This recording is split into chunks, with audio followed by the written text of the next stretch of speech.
Welcome to the Informed Pregnancy and Parenting Podcast. I'm your host, Dr. Elliot Berlin, and today we're talking about naturopathic medicine. Our guest is a naturopathic doctor and licensed midwife who specializes in whole person medicine for women and children.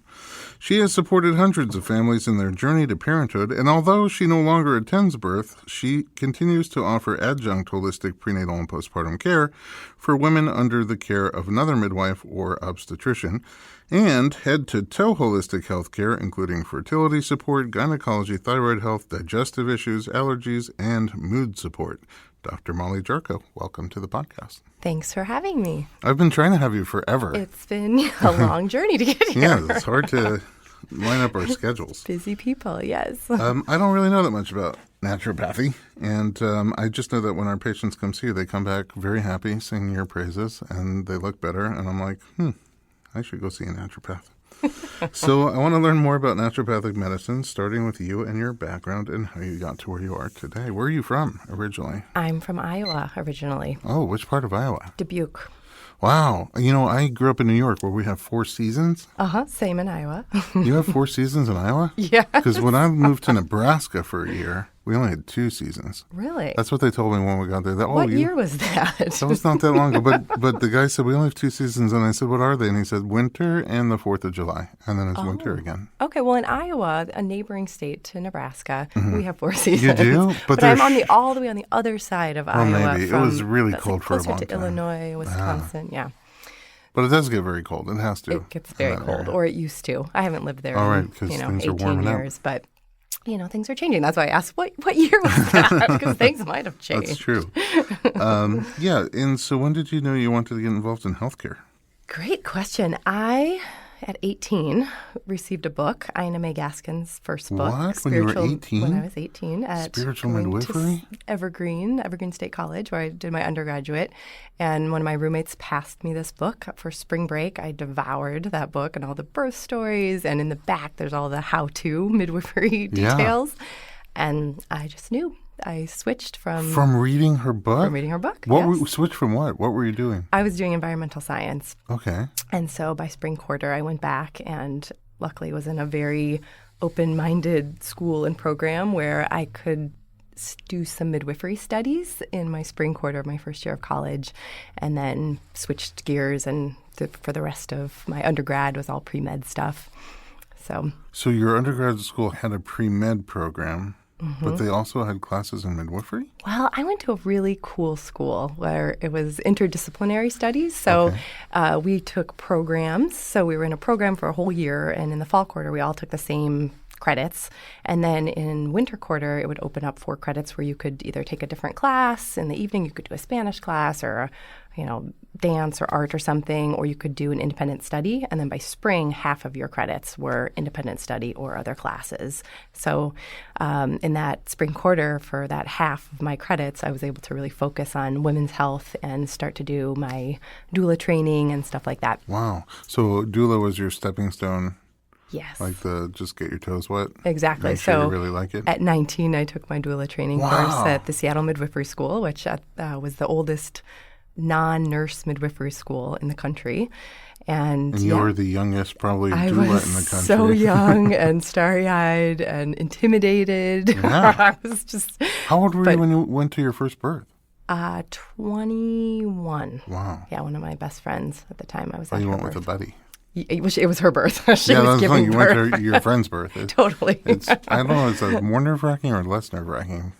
I don't think I knew enough to even have nerves about it. Really? I was just so excited to be there, and there was a complication that required a transport, but she was doing a home birth. Yeah, so she did a home birth with some midwives, and yeah, it was beautiful. And even with the complication, I just knew, I'm like, this is what I want to do.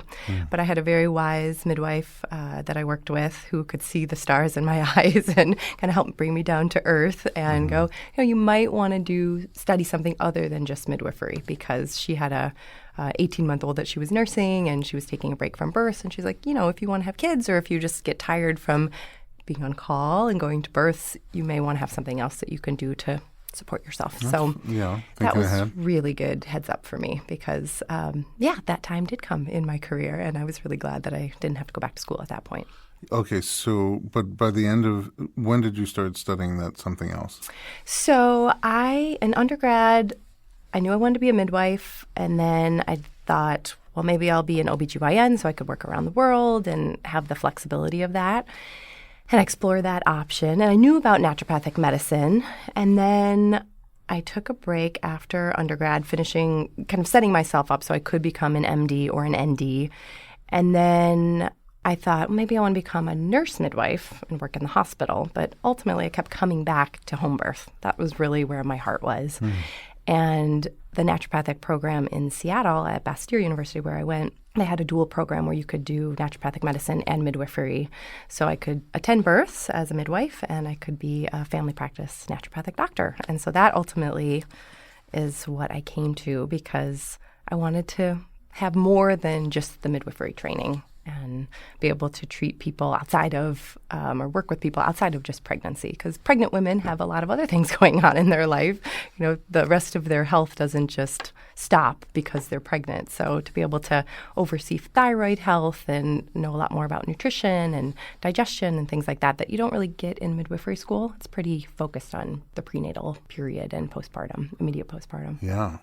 When you started doing doula work, did you train as a doula or did you do doula Well, work? I trained as a doula, and funny story, I didn't have a car all through undergrad, so I so you was a couldn't- bike commuter. Oh, So you I can only do never, doula work within a never very- worked as a doula except for my friend. Oh, there was no friend. Uber. Yeah, and then after my undergrad, I actually worked on a dairy and educational farm for a year, and so I attended lots and lots of births of sheep and goats and cattle.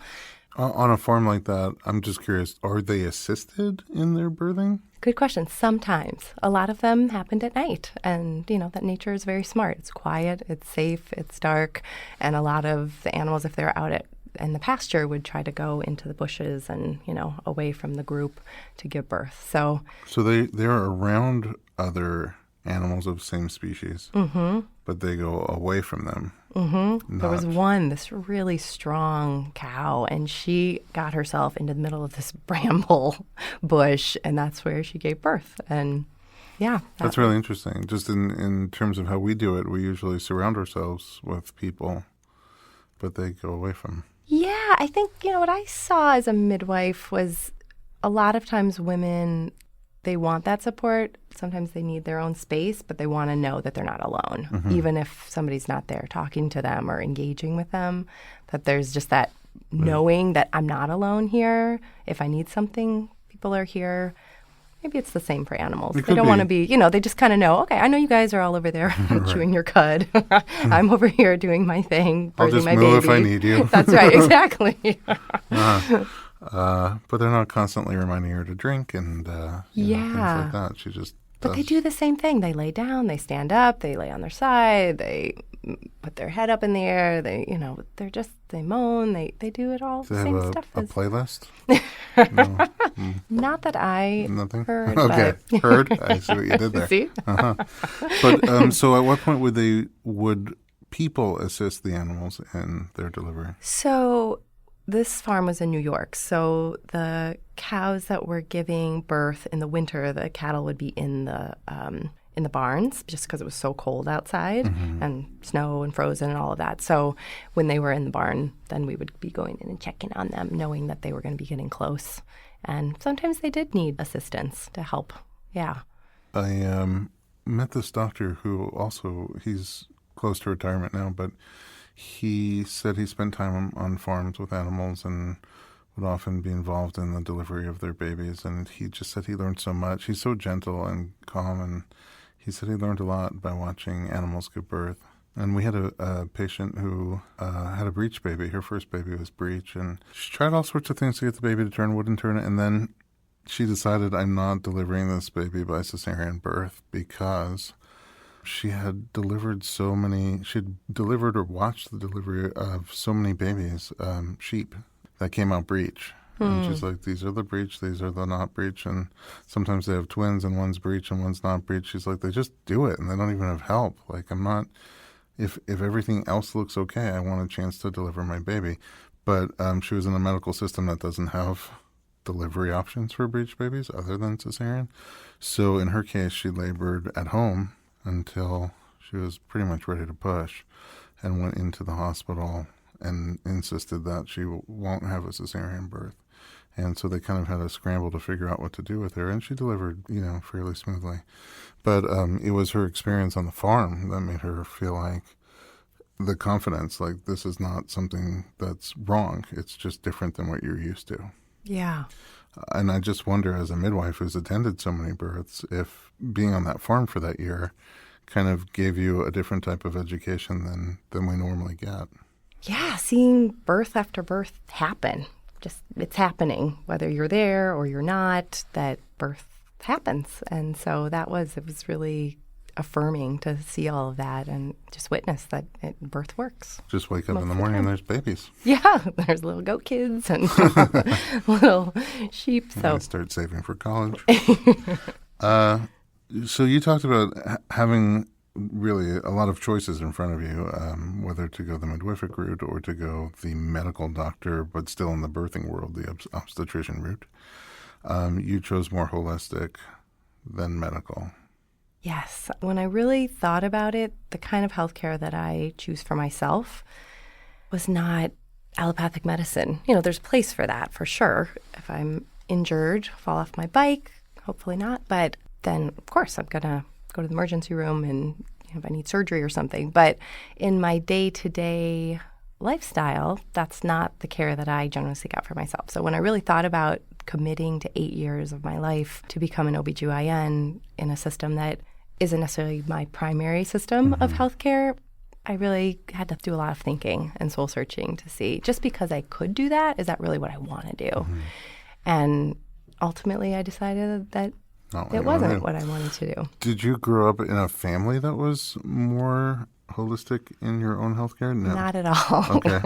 So where did that come from? I've always been kind of the white sheep in the family? Or? Yeah, just straying. And, I don't really know. I've always had a real strong love of nature, even though my family never was into camping or anything like that. But I found my people in where I grew up and had some beautiful natural places in Iowa that I spent time in, and then went to college in Washington State, and from there things just really blossomed. That's where I was able to blossom more because there's just a lot more people who are into the natural world. There's the oldest non-nurse midwifery school there. The naturopathic colleges, the oldest one was in Portland. So there's just a lot more of the natural medicine that I didn't even really know existed. But I read a book. I guess books have been quite influential, and maybe they were before the internet. I guess. So Christine Northrup, her book, Women's Bodies, Women's Wisdom, I read that when I was 17, and I was just totally blown away by a lot of what she had to say of making the connections between the emotional and the physical as a woman and as a young, budding woman about our menstrual cycles. And I'd never even thought about the menstrual cycle in relation to the moon, and she really opened up my eyes to xenoestrogens, that whole concept of plastics and the hormones in them. And so that was a big book too. You mentioned a couple of times the oldest non-nurse midwifery school. We should probably explain a little bit more about what that means. Okay, yeah. So it's confusing to the public here because in the United States, unlike other countries like Canada, the UK, and New Zealand, there a midwife is a midwife. There's only one kind of midwife. You're just a midwife, and you can generally practice in or out of the hospital. Here in the United States, it's state by state. So when I say non-nurse midwifery, generally that's referring to a licensed midwife, so a midwife who doesn't practice in the hospital, attends home or birth center births.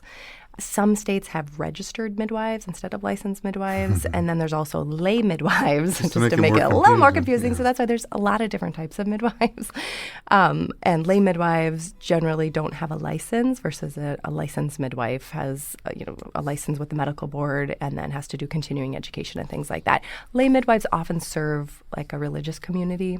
So they're just different types of midwives, but all serving the same purpose, attending women, during their pregnancy. So, there's sort of a distinction between nurse midwives and non-nurse midwives. So the nurse midwives train in the medical setting, Generally, yes. And become nurses first and then specialize into nurse midwifery. Exactly. And most of them that do their training and attend their births in the hospital on labor and delivery floors. Some of them do in like a birth center associated with a hospital. Or here in Los Angeles, there's some nurse midwives who have or a birth center not attached to a hospital. And so nurse midwives, I think, can go and train with them to get experience out of the hospital. Oh, that's really cool. So they can train in both settings. Yeah. And then if you're not a nurse midwife, then there's sort of a little potpourri of things you could be. Direct entry midwife, which there still is a lot of didactic training and a lot of practical training, but the practical training is more by apprenticeship. Do I get that right? Yes. Okay. Yes. Usually you're working one-on-one with a midwife or two midwives or group of midwives to really learn the art of midwifery. And mostly the birth experiences at home or out of a hospital at a birthing center. Exactly, yes. Okay, and then there's a few different variations on that depending on which state you're in. And, and of course, there's some states that don't have them at all. Exactly. It's either illegal or illegal. Illegal or illegal? Yeah, no illegal is like law there's about no it. law. Illegal is like it's flat out You can't do illegal, and you will be arrested if you attend a birth. Welcome to the free country. Yes, so it's confusing because it's state by state. And what kind of midwifery training did you have? You had none. I had Nurse midwifery. non-nurse midwifery, direct entry midwife training, but mine was very unique because my program was only for people who were also doing the naturopathic doctor training. Oh, everybody had to do both? Everybody had. You could do just the naturopathic medicine program, which most of my colleagues did. A small group of us did additional training during that time to be able to attend births as a midwife and get our midwifery license. So we got a certificate in midwifery. It was like a dual program in addition to the naturopathic program. Was it longer? Yes. To do midwifery? Yes, we did. I did 100 births on top of my 4-year naturopathic program. So by then you had a car. I did, yes. So that was grad school. Yeah, I'm figuring After this out. my undergrad, I've always been a big cyclist, but yes, after I graduated undergrad, I got a car and drove around a bit, and then for grad school, absolutely needed one. I could go ask you, I'm so fascinated by you in particular and midwives in general, and we've ended up at some births together, I believe. Handful. And just watching the way you guys work and approach the relationship with your clients, and it's just really it's just mind blowing. Like until you see it, it's really hard to picture what goes on there, how amazing it is. But our episode today is about naturopathic medicine, so we're going to take a break, and when we come back in just a moment, we're going to talk about naturopathic medicine with Dr. Molly Jarchow.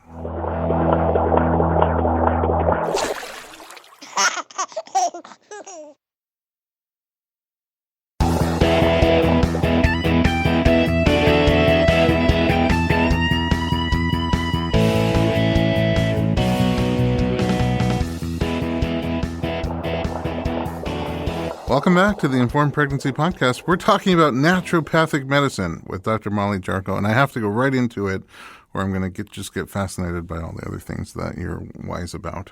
Tell me what it is. What is naturopathic medicine? That's such a great question because I don't think most people have any clue about what naturopathic medicine is. And it's really an umbrella term. So as naturopathic doctors, we learn a lot of different types of natural health modalities like herbal medicine, homeopathy, nutritional medicine, things like that. And people are like, oh, you must be a homeopath or you must be a nutritionist. And we do a little bit of all of that. The difference that makes us different from any of those individual practitioners or a medical doctor, an osteopath, someone who's trained to do functional medicine is the philosophy that we use to apply those healing modalities. So there's some guiding naturopathic principles that we use.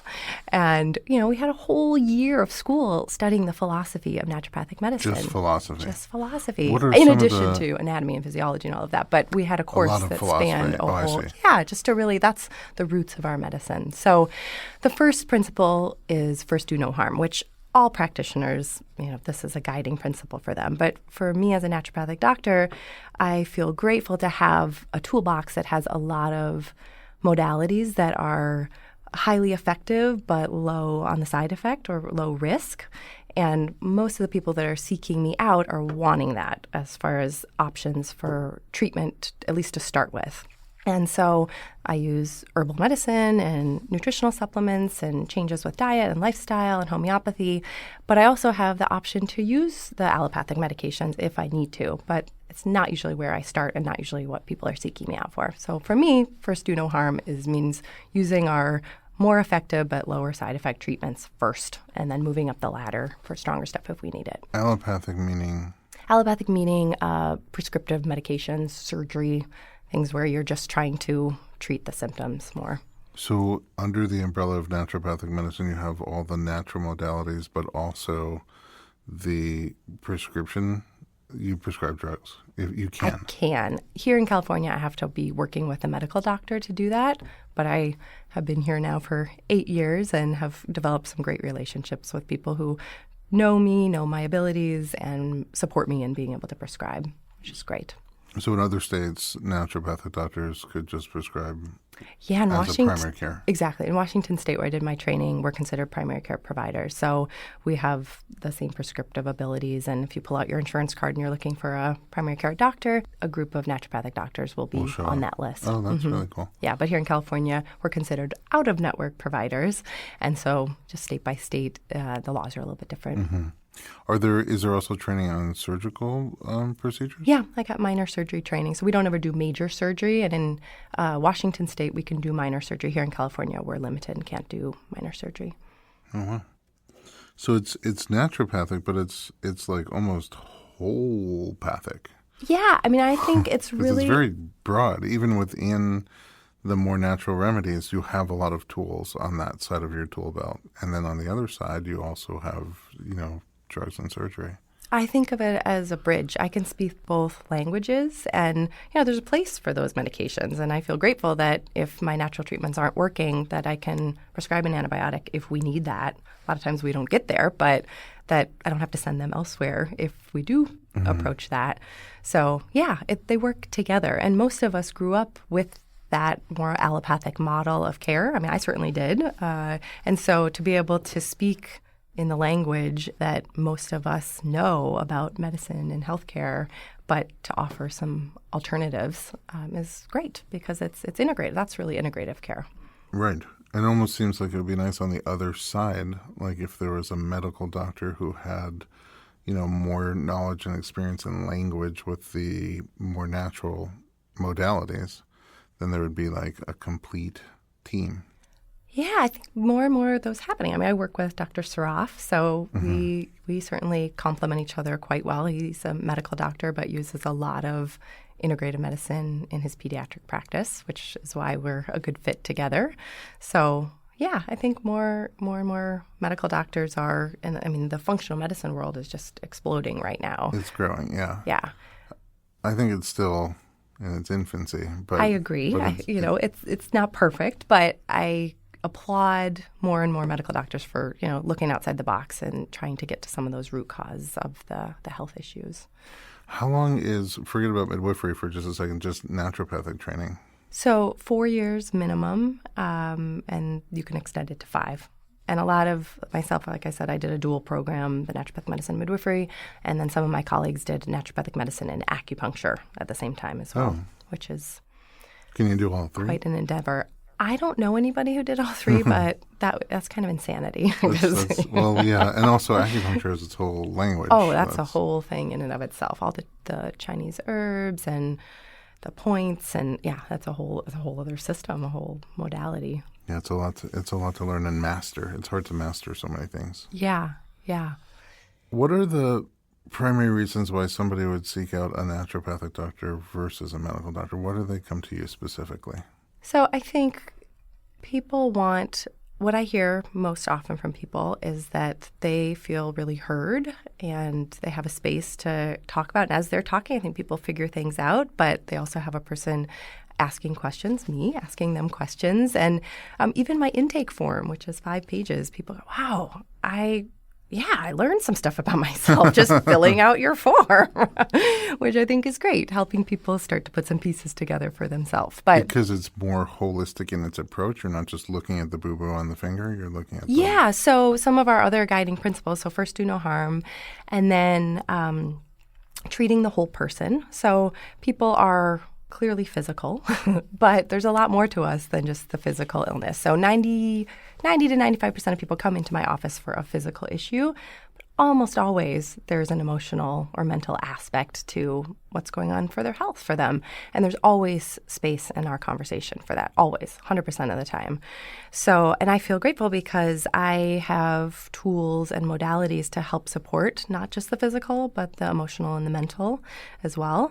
So that's kind of looking at the whole person, because those emotions can sometimes be often affecting the physical as well. They're very much connected. So that, and another principle of ours is identifying and treating the root cause. So I'm not looking just to eliminate symptoms, although if somebody's really suffering, of course, that's where we're going to start. We'll get those symptoms to calm down while we're working on the underlying factors. But there's wisdom in the body, which is another part of our principles, that there's a belief in the healing power of nature, which sounds really woo-woo and out there, but in practicality, what that means is that the body is wise, and there's wisdom to what the body is doing. And I am a curious person by nature, so there's always this kind of curiosity of what is the body trying to do here? Because naturally, the body is trying to move towards health and wellness. And some of the things that we call symptoms that can be bothersome, like a runny nose or a fever or swelling, serve a purpose. And it's just about understanding that and knowing whether we need to support that or whether it's time the body has kind of gone askew and we need to suppress some of that. Or intervene. So two things come to mind. One is two kids eat poison. One of them's smiling and looks happy, and the other one's turning green and about to throw up, right? Which one's the healthier kid, right? At that moment, the one who recognized that they have poison, the body recognizes that there's poison and is going to reject it, is going to eliminate it by any means possible. That's an expression of health. You wouldn't want to stop that per se. Mm-hmm. Yeah, the body's going to vomit or get diarrhea to discharge that, something that's not good for the body. So those symptoms, even though they're uncomfortable, it's the body doing what it does to heal itself. So I think in all of the holistic modalities, there's an underlying principle that the body's a self-healing organism. I remember in chiropractic school, they used to say, if you get a cut and you put Neosporin in a Band-Aid, it's not the Neosporin in the Band-Aid that healed the cut. Because even if you don't put Neosporin in a Band-Aid, the cut will heal. But if you go into the cadaver lab and cut a cadaver finger and put on Neosporin in a Band-Aid, it doesn't heal, right? So the body is a self-healing organism. Sometimes it loses its ability to figure out what's going on and to send the appropriate relief. Sometimes there's just not enough time. Something spreads so quickly. Like you were saying, if you fall and if you puncture your lung on a spoke, it's not the right time to take arnica. Yeah. I may take it while I'm, on the way. But that's not going to be the only thing I'm doing. That's not the end of your medical care at that moment. And that's what it's helping people identify. There may be some obstacles to healing. And what are those obstacles? There may be a food sensitivity. There may be a smoldering infection in the gut or something like that.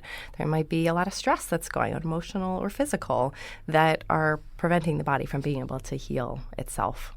And that's where that investigative work. And that's what I love, being a curious person, that each person is so unique. And that's what makes it really fun, because I don't do cookbook medicine. And I think that's my partial critique of some of the functional medicine, is that everybody gets the same exact testing, and then often they're treating lab values rather than treating people. That's a really powerful point. And I treat people. I work with people. I support people. So it's. And I you're don't do curious, and you're patient, and you have what it takes to give each person the blank canvas when they come in, and let the story build itself. Like, who are you? What's going on? Where are the issues? And as a holistic practitioner, I think because allopathic medicine in general is becoming more and more and more specialized. You used to just have a doctor come over with a black bag, and there was probably like two things in that little black bag, maybe like, a thermometer Stethoscope. A stethoscope and some aspirin, so at least if you're going to die, you'll be more comfortable. I don't know what they really did, but it's come to, instead of them coming to us, we go to them, and when you go to the doctor, it's just so specialized. Now there's orthopedics, and there's the lung doctor and the heart doctor, and even within orthopedics, there's not just the whole orthopedic doctor. It's I do, elbow down, and there's a pinky guy, who just does pinkies all day. Amazing. And it's just on the complete opposite of holistic, because holistic, every single time you walk in, we're looking at you as a whole being. And to that end, I remember reading somewhere they said when you step on a dog's tail, they bark. So the symptom's coming up all the way over here, but the source of it is down there. If you're going to treat the vocal cords, you're going to miss the primary source, and the dog will still be in pain.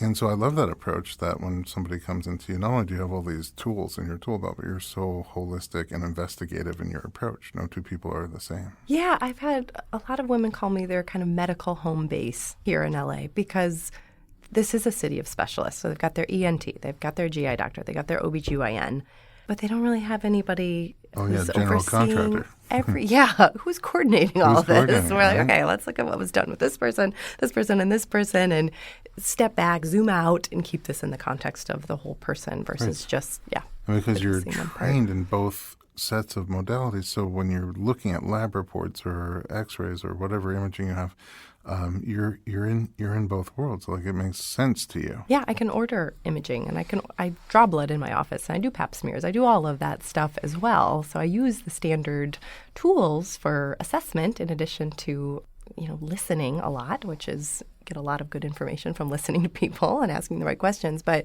absolutely. So when I see results from other practitioners, then I can use my naturopathic eye with them and, again, put that piece in the whole puzzle of this person as we're kind of trying to figure out what's really going on and what needs to be healed. That's really cool. Who doesn't want that? I love it. It's fun. I don't come across that many naturopaths. Are there a lot of you, or? We're a small group. I think in the whole country there might be 3,000 to 4,000. Wow. The school I went to, Bastyr, up in Seattle, now has a campus down in San Diego. So more and more naturopathic doctors are growing here in California, but we're still a small group. Do you know the history of when it started? It's kind of, there was nature cure and naturopathic medicine. I think, history has never been my strength, so don't ask too many questions. I'm just curious how long it's been around, because chiropractic was 1895 and osteopathic was somewhere around then as well. Yeah, I feel like the naturopathic school, the first naturopathic school might have opened up in the 50s, but 1950s. Don't quote me on that. But there was a long history of nature cure where kind of our roots of naturopathic medicine came well before that. Yeah. And you came to naturopathic because you were looking for midwifery? Or did you know about naturopathic? I had a naturopathic doctor who taught my anatomy class in undergrad. And so I knew about it, and she kind of introduced to me. I was like, this is really cool. There's this pathway of biochemistry, and you could affect that with these different natural therapeutics to shift it to a less inflammatory. I just geek out on that sort of stuff. I'm a total nerd. So I really wanted that information. I wanted to know, all of that.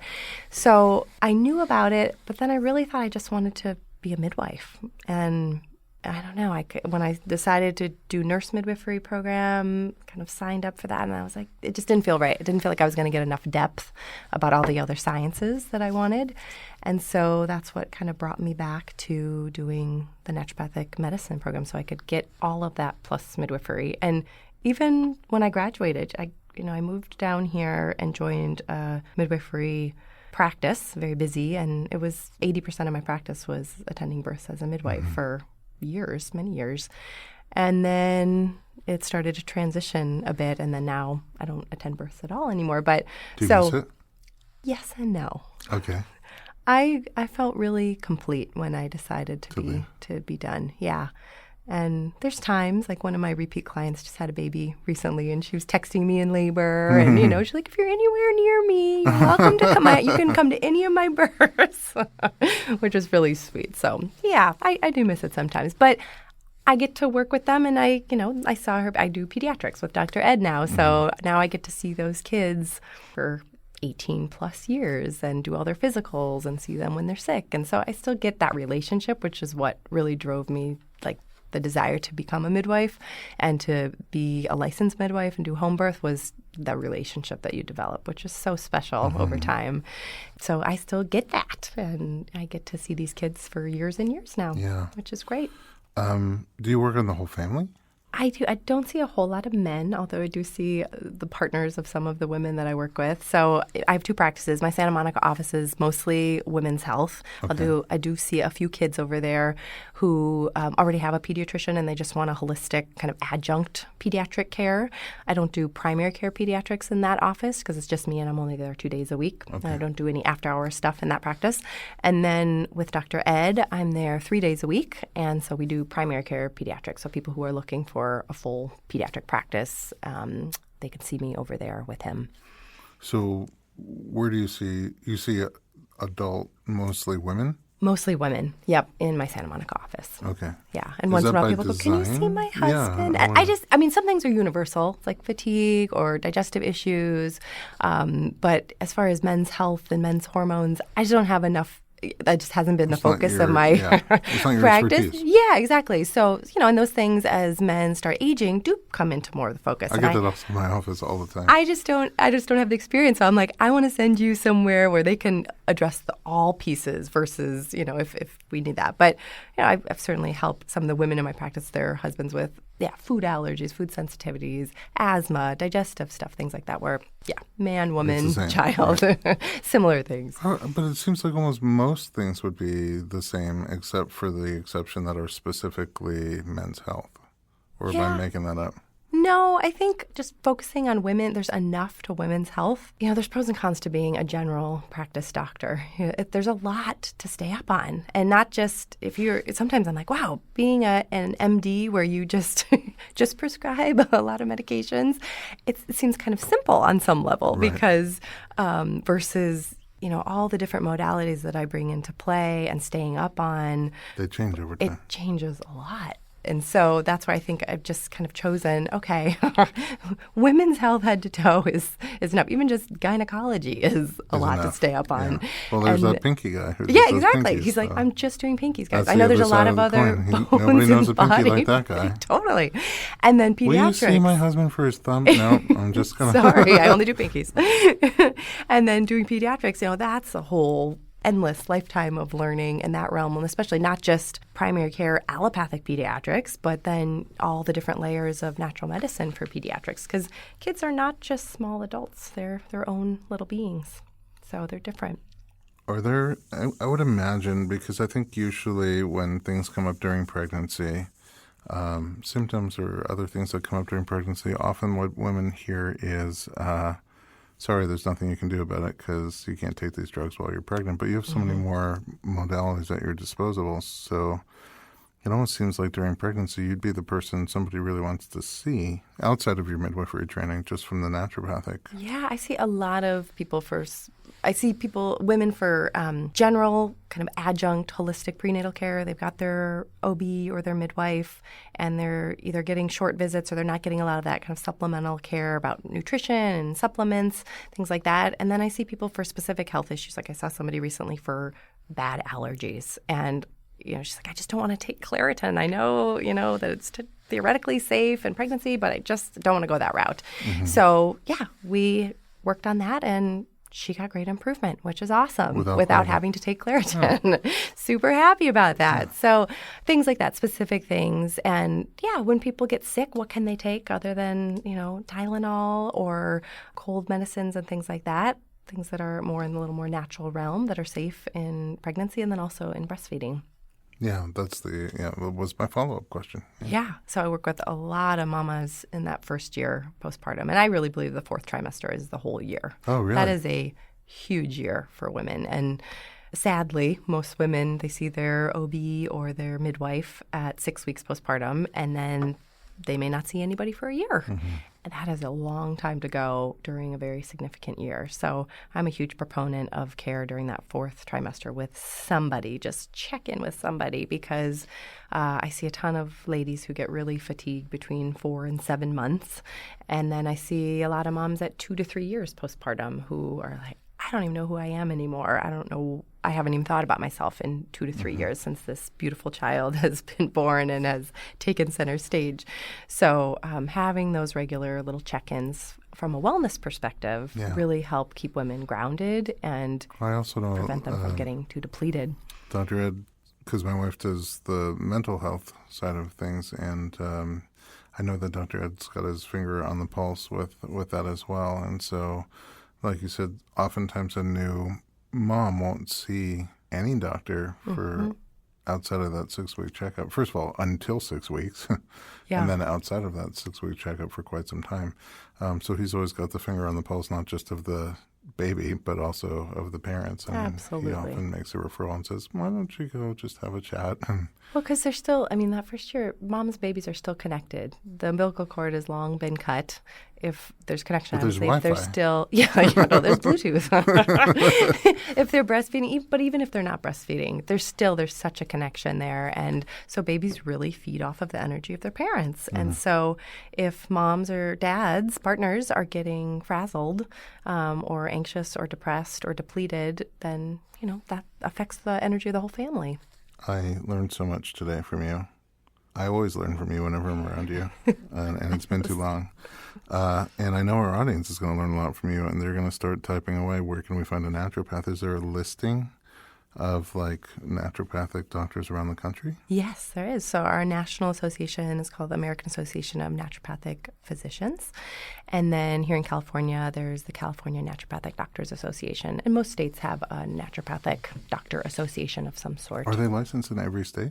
No, I think we're up to about 25 states right now. So if you're thinking about moving, you got to check. I know, I got to think about that. And specifically, where can we find you online? So my website is SAGE, S-A-G-E, naturalmedicine.com. That's my Santa Monica office. And then holisticpediatrician.com is my practice with Dr. Edmund Saroff. Amazing. Dr. Molly, thank you so much for joining me and educating me you. again. And at home, thanks for listening to our podcast. If you like the program, share us with your friends and leave some feedback in your podcast app. And for more pregnancy and parenting-related media, visit informedpregnancy.com.